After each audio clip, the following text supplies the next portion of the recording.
prieš rungtynes tai taip mintyse sakiau užuojautą žaidėjam, bet po tokių rungtynių turbūt nemažesnės užuojautos ir treneriam buvo. Mačiau, kad marškiniai šlapi, maudėtės kaip po gero fizinio krūvio.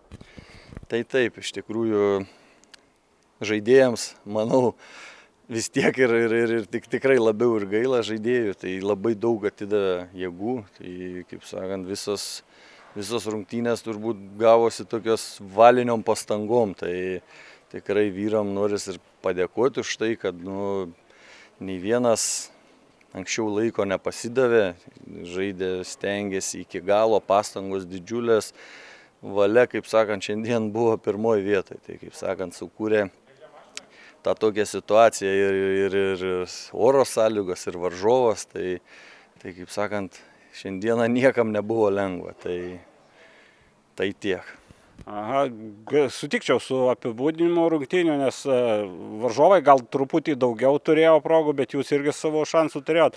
Ir tas rungtynės turbūt labai gerai Davio Ikauniko epizodas apibūdina, bet kalbu ne apie ataką, nors jis yra rezultatyviausias lygos žaidėjas. Bet kai reikėjo, gynė savo vartus ir išgelbėjo savo vartus nuo įvarčio ir po to ten sužaidė kaip patyręs gynėjas.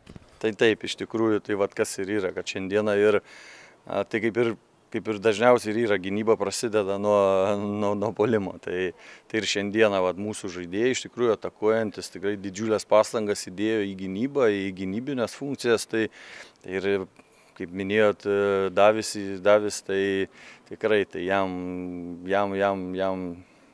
visi turim, kaip sakant, džiaugtis dėl jo, kad jis turi tiek jėgų savy, ne taip, kad gal ir jėgų, tą savo profesionalumą rodo tais savo momentais, epizodais, tai tiek atakų, tiek gynybui. Tai džiaugiamės, kad žaidėjas turi tiek savo valios ir visų gerų momentų, tiek gynybui, tiek atakų. Kartais, kai komandai sunkiai einasi žaidimas, kai surenkama galbūt mažiau taškų negu planuota ir pats žaidimas sunkiai klyjuojasi, ar nebūna tarsi, kad atsiremiat į aklavietę? Ar nėra tokio jausmo, kad neaišku, ką daryti? Aišku, žinot, kaip galėtumėm taip mes sakyti, kad taip yra, bet ne,